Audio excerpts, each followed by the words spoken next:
Greetings and salutations. Welcome to Senseless Storybook Theater. I am your host, Lemongrass Hooperbob.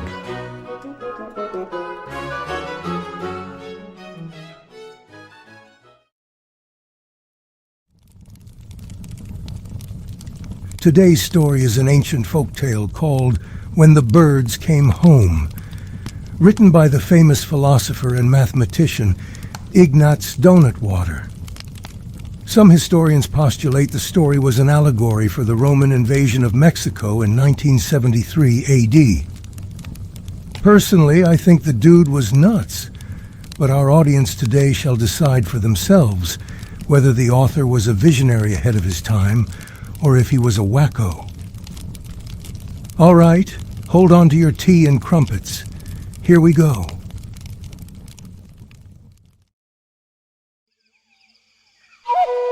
When the Birds Came Home, by Ignaz Donutwater, in a land before time, or as some would say, a time before the land, lived a city of hideous bird things.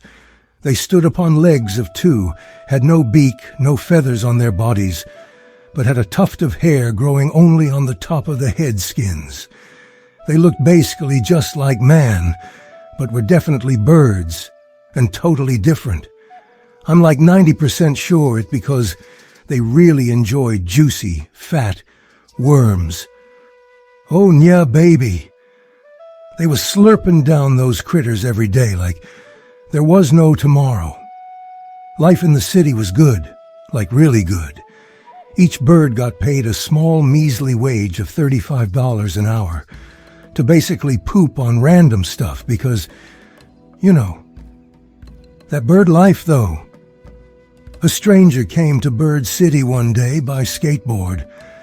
He was not like the other whittle birdies. In fact, some would say he was not a bird at all, but I'm not fully convinced about that yet. He stood about 8 feet tall, including his big feet and lips, had coarse hair running all over his body, listened to only trap remixes of popular songs, and possessed an insatiable thirst for the sweet yellow fruit you people call bananas. At first the birds welcomed him warmly and invited our hairy stranger to attend their nest parties and to sip wormy milkshakes with them. But to their surprise, the stranger was not receptive to the birds' hospitality. He instead viciously roared and began to beat them mercilessly with his skateboard until they were numb and unconscious. Then he sat in the corner and blew kissy bubbles at his victims while giggling like a happy little beano with the power. All the birdmen were scared.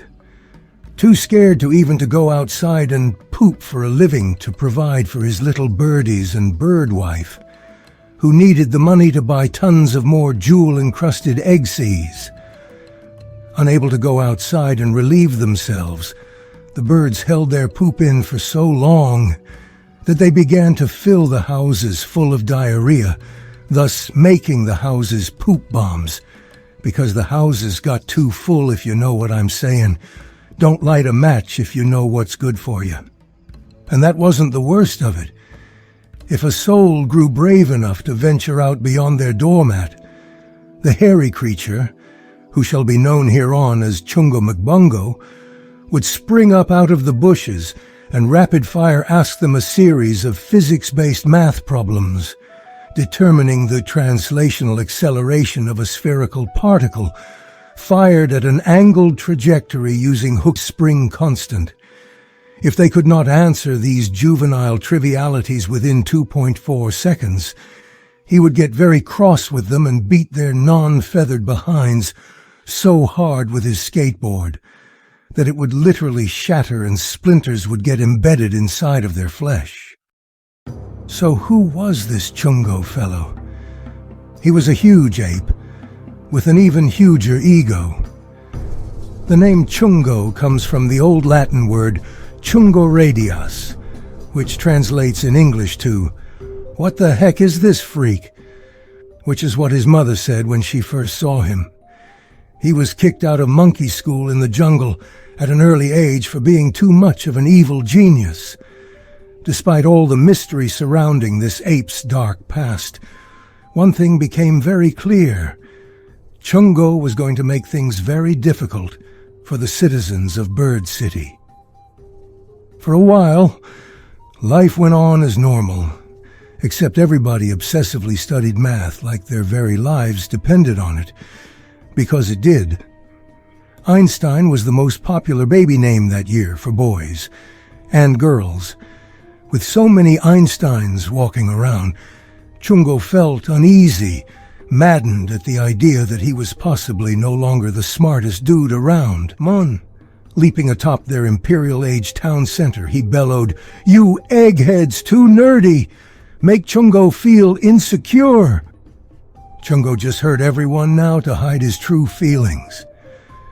By the end of the day, Chungo had dunked everyone into a trash can at least twice, and slapped their dogs hard, and I don't mean their feet.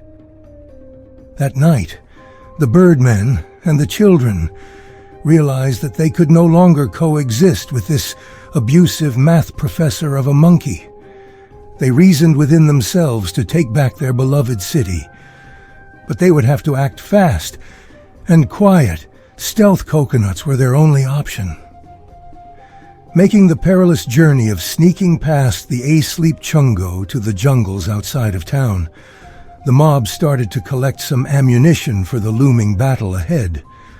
What they didn't know was that there were licky little coconut people who lived in the coconuts, and they didn't like their houses being touched by sticky bird fingers. Whenever the birds tried to pick up one of the coconuts, a little taser with a big attitude would pop out and zap the living daylights out of them, till all their hair was singed and smelled of burnt toast and jam. As Chungo slept, his past ancestors came to him in a vision and reminded him of his history. They said, "Chungo, you dummy, we have all gone through the same thing as you, my child. Look, listen, live." The world spun for Chungo. He was fueled by the fire of wisdom and remembrance. He then devised a plan to destroy the little coconut taser people. And those birds, he vigorously ran into the woods, screeching and swinging very fast from the trees, while also peeling off bark from all the trees. He broke his skateboard in half and used the broken pieces as wings, but they didn't help him fly. It was just to help him feel cooler. He formed himself bark and vine armor that would hold fast against all bird and coconut foes. Now he just needed a weapon, 'cause he just broke the skateboard he beat them all with. He reasoned within himself on where to find a weapon, but before his brain electrodes could transfer all the information needed to produce a coherent thought, the tiny coconut people had formed an alliance with the birds, thus producing an unstoppable nation who knew no defeat since they never fought anyone before. Springing out from behind a huge rock, the Allies charged the enemy head-on. The captain of the army was some old man that would always feed the birds breadcrumbs. You know, the ones that are nice and stale, seasoned with a little bit of sage. Just the way I like it.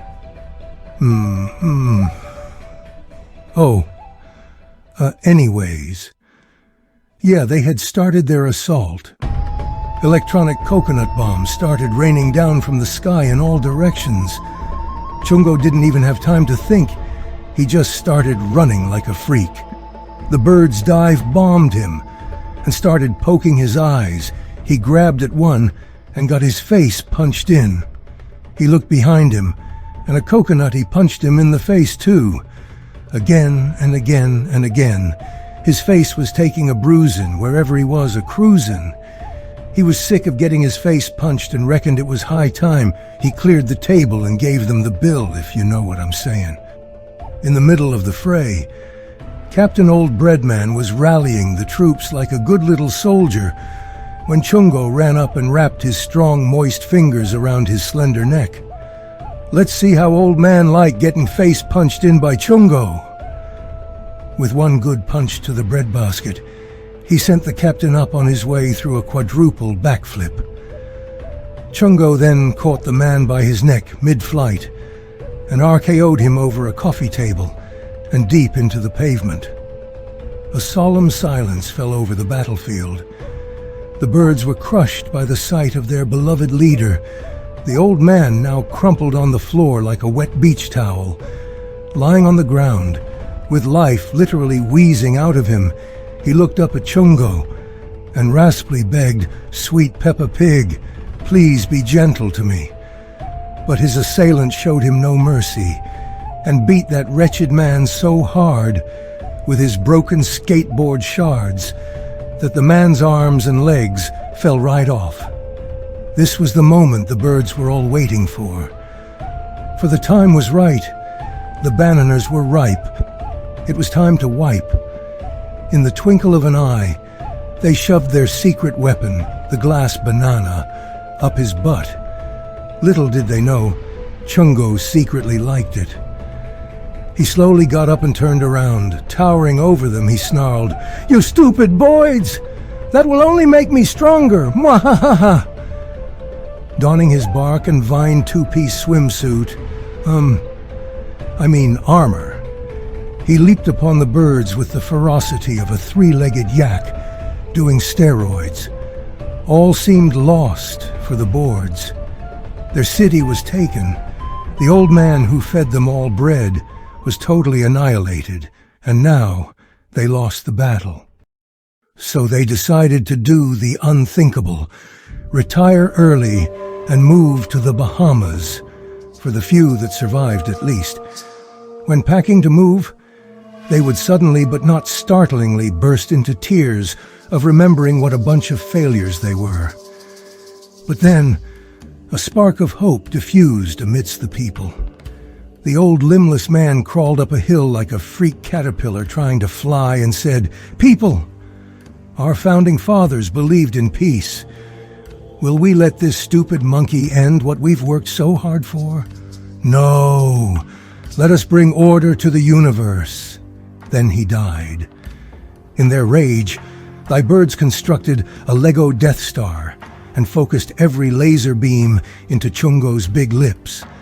As the flaming beams of light came upon the earth, the power surged within him. Chungo's lips swelled like a bursting volcano, then broke open, revealing his secret power. Giga Chungo, now at full strength, used the force to totally obliterate a tiny orphan fledgling, then yelled for all to hear, "May Chungo, your king now." But all was not lost, for the old man who everyone thought was annihilated, 'cause he literally lost all his limbs like 5 minutes ago, came back to life. And he had one last chance to make his mark on that monk, if you know what I'm saying. Earlier that day, Captain Old Man Bread had swallowed one of those oxygen destroyer bomb doohickeys from Godzilla, just in case he lost a life. It was a chillin' in his whittle old tummy and was about ready to start a tickin'.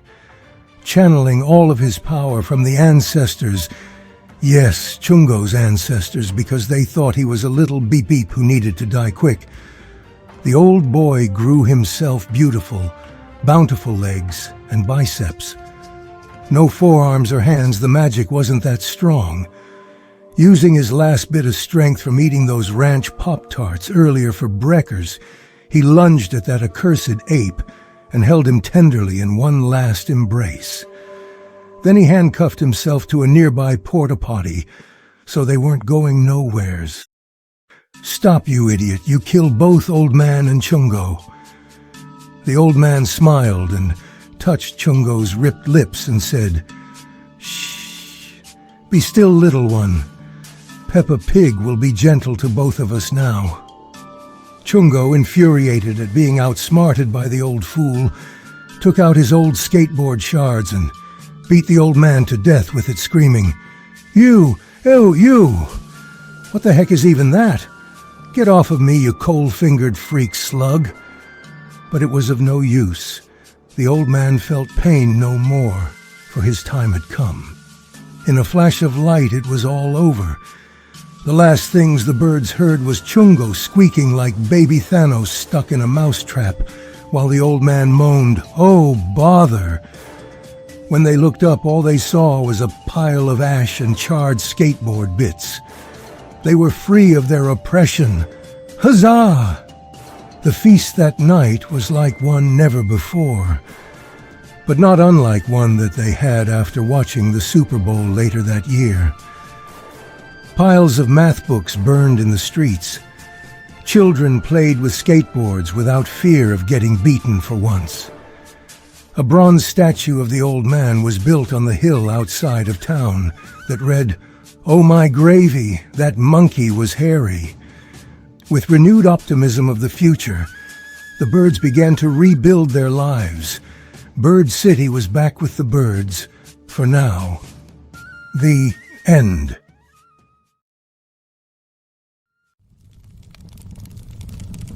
You know, I'm starting to think the message Ignatz was really trying to communicate was how much he loved mathematics, and how mad he would get when people got math problems wrong. Wouldn't want him as a math teacher in middle school. Just saying. You have something you're passionate about too, right? And you'd fight with anyone on the field of battle, in hand-to-hand combat, who dare disagree with you. Or am I crazy? In some ways, I guess we all are Chungo McBungos, putting the smackdown on some boards in our lives. Until next time, this was Senseless Storybook Theater. Thanks for tuning in. Cheerio!